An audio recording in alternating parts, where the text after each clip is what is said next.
Bismillahirrahmanirrahim. Assalamu alaikum. Today, inshallah, I will explain a few techniques that we can use inside Unity. Let us start with the basic ones to control writing a script to control an object here in Unity.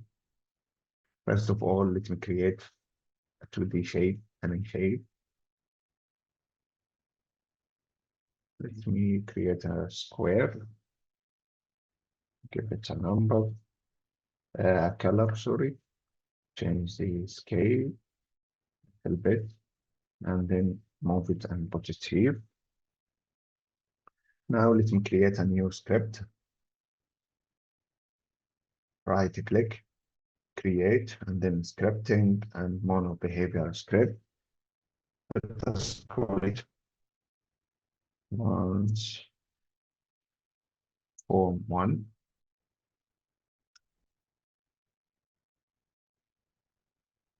I call it transform because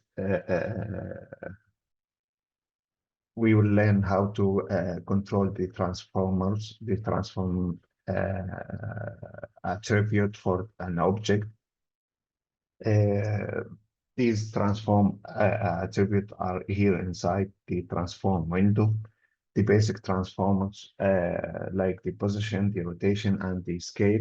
We'll learn how to edit these. If the script is placed directly to the on the object, then we can write these orders or these commands directly without the need to for defining a variable. And the type of that variable is a game object without the need for calling a game object. So we will learn both of them here because the script already connected with the shape itself. I can directly write transform dot, for example, translate.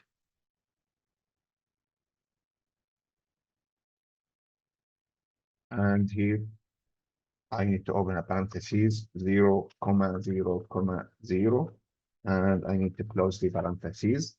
Now I can move it by 1 in x-axis. I can hit on save and go back to the script and check what will happen.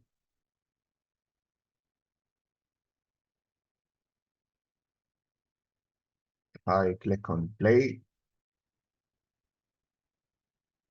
the object will be moved by 1 in x-axis. As you see, the object is moved. Now, if I wanted to make it an animation, I need to go back to the script and place this in update because it will keep, the value will keep increasing. Transform dot translate.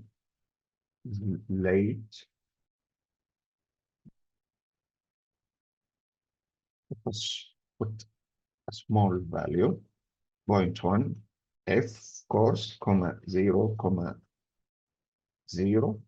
I need to close the parentheses like this and click on save.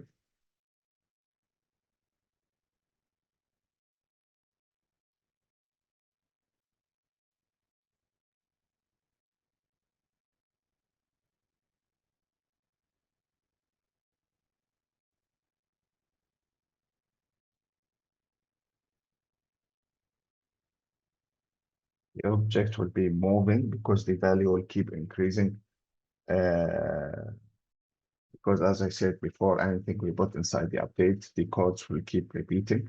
The code's execution will keep repeating. Here I can make it 0.0. For now, I'm going to convert it as a comment because let us try something else. Transform dot rotate. And here I need to open a parentheses, 0, 0, here let us put 10 and semicolon. I'm going to change the rotation because it's inside the update. The object will keep rotating if it's in star. the object for take for one time. So now if I click on start,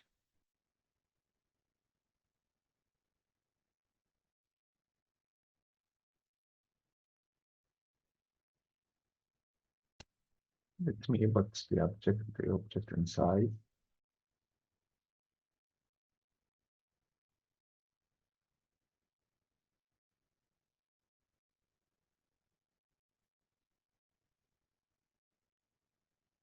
I can make it slower by reducing the value. I can make it rotate around another axis.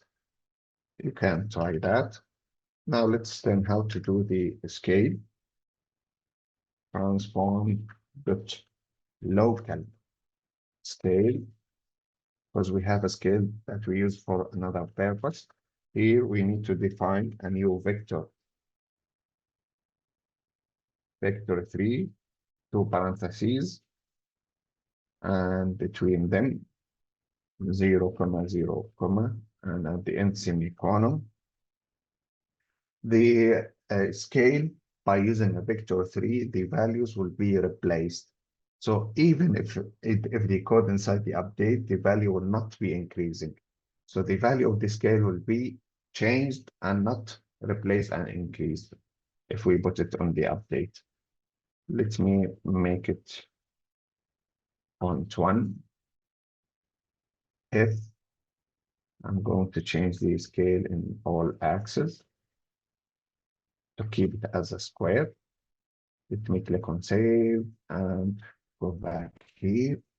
Now you can see the scale, how much the scale and how it will be.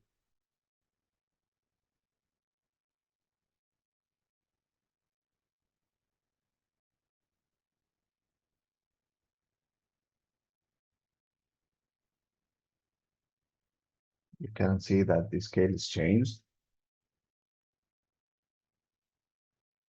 Okay, now I use the transform directly because the script already attached to the object itself. What about if we have more than one object? If we are dealing with more than one object, then it is better to place the script on an empty game object and call these objects. So here from the square, I'm going to remove component. Here, remove component. I don't need to keep it here. I'm going to use the script that I have here. And also let me create another shape to see what will happen to the object. And then, for example, a circle. Let me put it here. And let me go back to my script. Now I cannot deal with them directly. I need to define a game object, a variable, and the type of that variable game object. For example, square 1 and semicolon. Also public game object, circle 1 also. I cannot use circle without a number or something because it could be a saved word. So here, instead of, for example, for the transform, I'm going to use the circle 1 dot transform. And here the T must be capital, same as this one.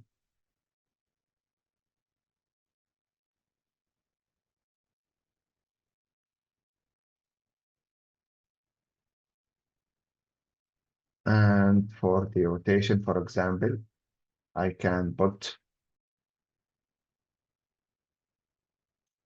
square 1 dot. And for the scale, for now, I'm not going to use it. If I want to use it, I can call one of these objects. I can do that. If I have another third object, I can define it, and then I can work with it here by calling the object in dot transform. Here I need to click on save and go back to Unity. And here Let me name this game object, correct? And here inside it, I can find that I have two places to put my objects. So I need to drag this. I'm going to drag the square inside the square and the circle inside the circle. And now they will work fine with me because I connected them and also I called them inside the script.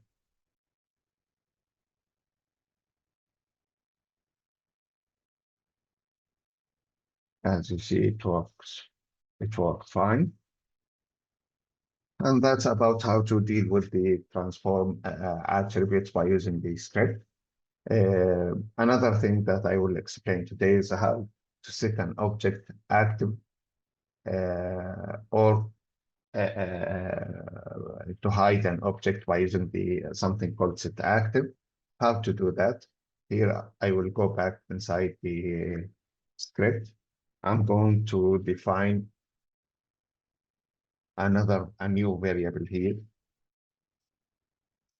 public pool.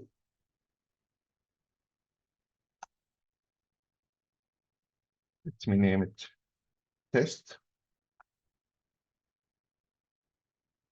And the initial value true. Here I'm going to create a new function, void set add active 1 and two parentheses, two curly brackets.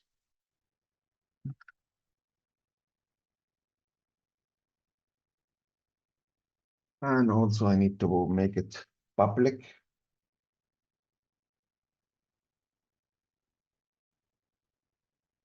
To be able to see it in Unity. Here inside it, for example, I'm going to show and hide these objects. So here, let me call the first one square one dot set active. And here inside it, I'm not going to put true or false. I'm going to put the variable I defined here,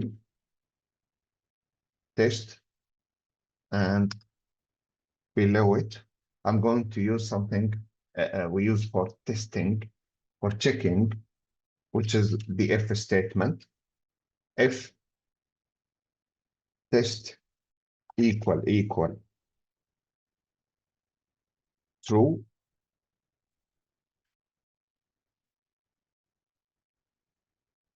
begin and end, curly brackets. I'm going to put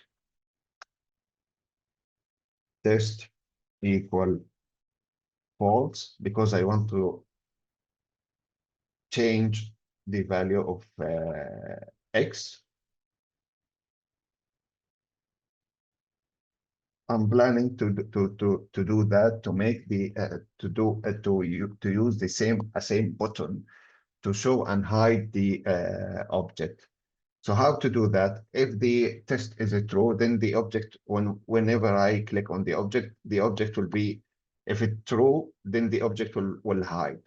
I will hide the object. If it false, then the object will appear. So here, if the test equal true, then I will change it to false. After I make the object appear or disappear. So here, I need to use else. That means if this condition it didn't, if this function is not condition is not true, then the other thing, the other thing will be executed. So here else, let me copy this else, but here I'm going to put it true.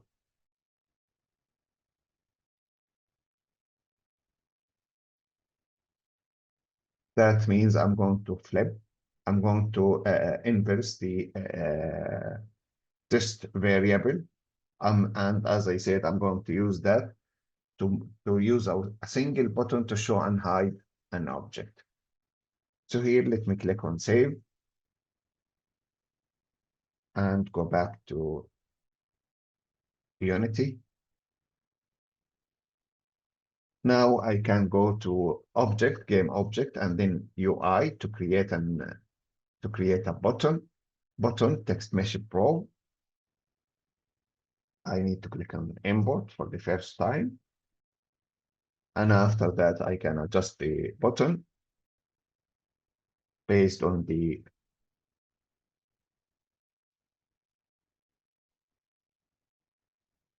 I have the button. Let me scale it and place it here. Let me put the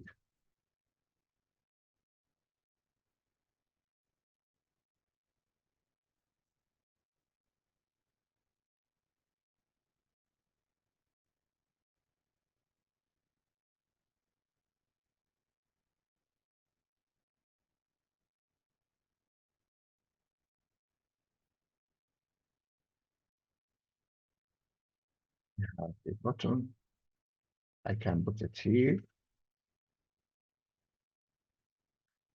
And then inside the button, I have the text I can change. For example, set active. For the button for the text, I can also edit text.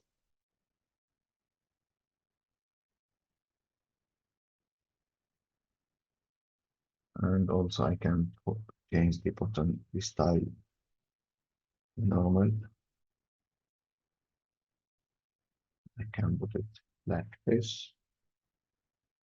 And inside the button here, I have something called on a click. On a click, I drag the script, the game object that contains the script inside, and then I can call the functions. How to do that? I need to click on plus, and then to add a place, then I need to drag the game object that contains the script, drag it here, and here inside, I need to specify the function that I want to execute whenever the user click on this button. So here, inside the transform one, let me search for my function.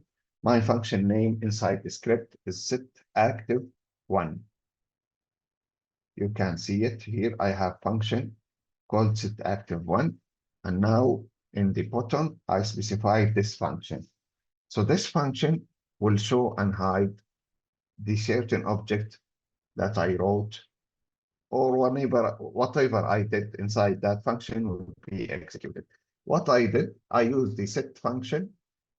I called the object, the square, dot set function, and test. And also I can do it for the second object if I want to show and hide both of them.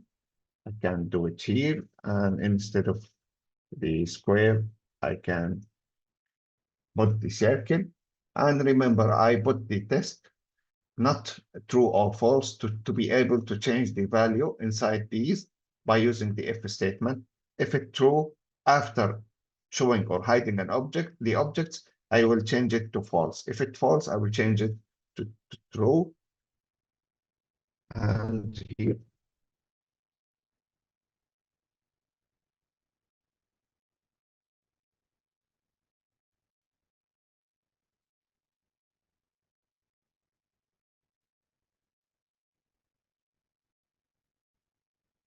okay, let me click on play.